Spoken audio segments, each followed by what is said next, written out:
का मतलब लोग सोना समझते हैं। सोना का शुद्ध हिंदी होता है स्वर्ण, जिसे आप गोल्ड कहते हैं। सोन का मतलब सुरंग है ना, SONE, अर्थात इसके पीछे 3 माइल की लंबी सुरंग है, गुफा। इधर आपका हॉट स्प्रिंग जल का कुंड हुआ, कुंड के बगल से 565 फीट ऊपर पहाड़ होते हैं। पहाड़ का नाम है गुफा है, पिपली गुफा है, खुला हुआ है सर। उन गुफाओं का अंडरग्राउंड रास्ता यहाँ तक बताया गया है। और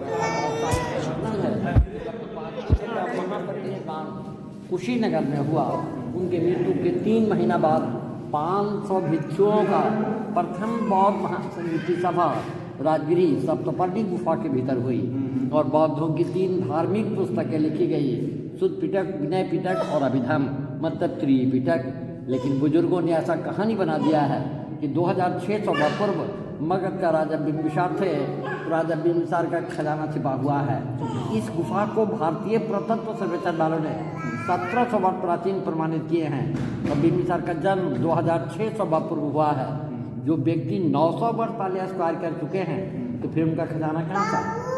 ऐसा हवा फैल गया है सर कि अंग्रेज सरकार सामने वाली जंगला से तोप लगाकर तोड़ना चाहा, और ये तोप का दाग है। हाकिम, क्या अंग्रेज सरकार इतना बेवकूफ़ थे जिन्होंने रेलवे लाइन बिछाया?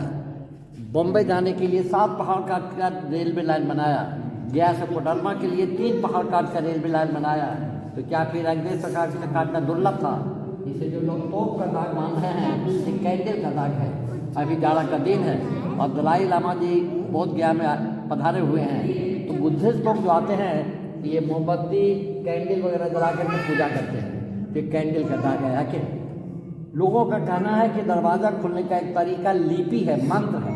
आइए, इस दरवाजा, हाँ हाँ, गुफा का दरवाजा।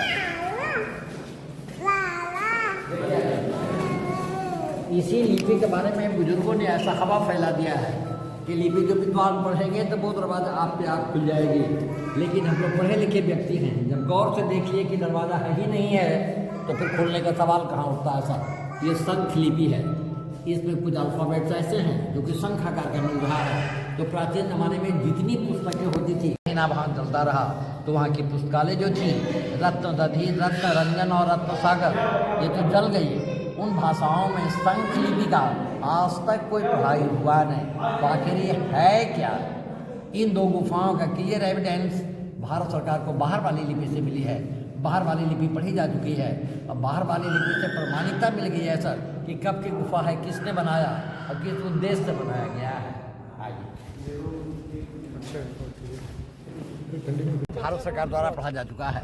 ये गुप्त ब्राह्मी है। गुप्त काल में गुप्त ब्राह्मी चलता था, उसमें स्क्रिप्ट होता ब्राह्मी, लैंग्वेज होता संस्कृत, और ये उल्टा पढ़ा जाता जैसा आपका उर्दू में पढ़ा जाता है। तो इसका संस्कृत में अनुवाद इस प्रकार हुआ है: निवाना लाभाय, तपस्वी योग्य, शुभ गुहे, अरहंत प्रतिमा प्रतिष्ठते, आचार्य रत्नम मुनि बैरदेवा, 3rd सेंचुरी AD।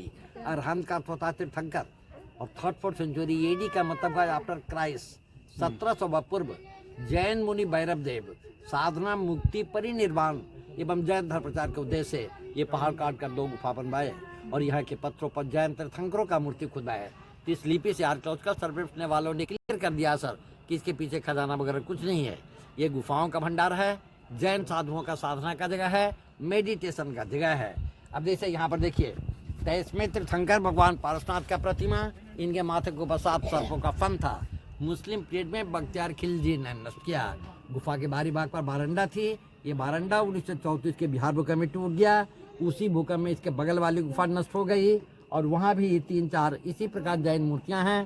प्रथम प्रभु अजीतनाथ और भगवान महावीर स्वामी का, जो कि मुस्लिम पीरियड में बख्तियार खिलजी ने नष्ट किया। यहाँ पर जो रेड स्टोन दिख रहा है ये तो ओरिजिनल है।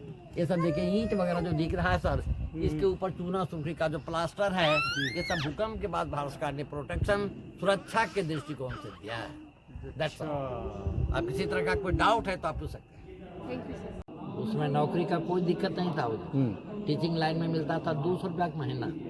जब हम यहाँ पर 15 रुपया कमाना शुरू किए, तो साहब उससे तो बढ़िया हमारे लिए ही है कि हम 450 रुपये महीना कमाते हैं। हमारा भाग छोटा था बुजुर्ग कि हमने नौकरी पर ध्यान नहीं दिया। जी नहीं आप मैं जितना बात मैं बताया हूँ हिंदी में जी टोटल इसको अंग्रेजी में भी एक्सप्लेन कर सकता हूँ। बहुत धन्यवाद। यही आप लोग का सेवा कर मैं परिवार का बोझ उठाता हूँ। मैं आप लोग से चार्ज रूप में नहीं मदद रूप में आशा रखता हूँ। जय श्री लाइट इसमें बहुत धन्यवाद।